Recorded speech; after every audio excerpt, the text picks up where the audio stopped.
Namaste, everybody. Good morning. Rev G here, reading this morning from Living Presence, Kabir Helminski.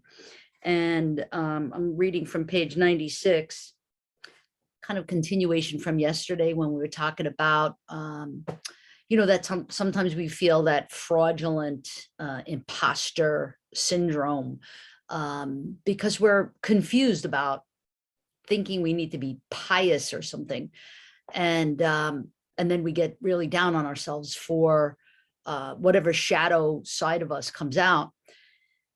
And so Kabir Helminski says this, and I think it's really awesome. So even for those who have chosen the work of transformation, negative forces may sometimes come into consciousness with surprising force.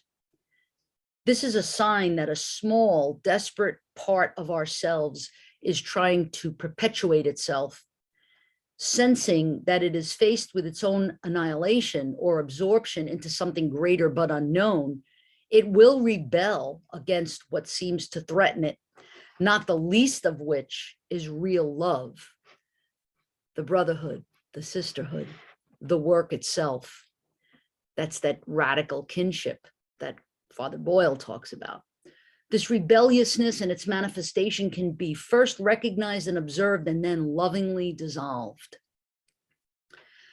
We can be thankful for our faults, for they can keep us humble and aware of our dependence on a higher reality without which we would never be transformed. There it is. So what I really love about it is this part. The manifestation of this what appears to be negative force coming into our consciousness in a surprising way, right? All of a sudden, everything is going along fine. Something happens, somebody cuts you off, and it's just like negative force comes in, right? But this manifestation, Kabir says, can first be recognized and observed, and then lovingly dissolved.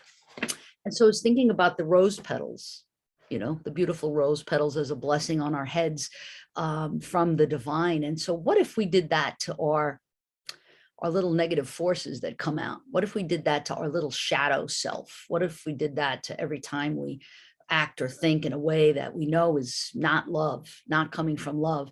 And what if we just paused for a minute, observed it, and then put those rose petals on its head to bless it? And in that blessing and in that recognition of this is a part of ourselves that is in transformation process. It's in the healing process. It's in the recovery process. It's happening.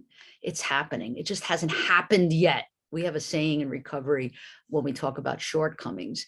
And we say, we pray that God remove these shortcomings, but, not quick enough.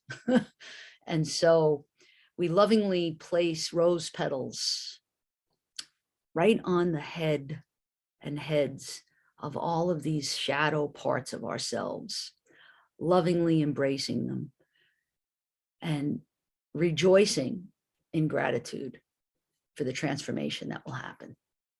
I'll leave you with that today. Namaste. See you tomorrow.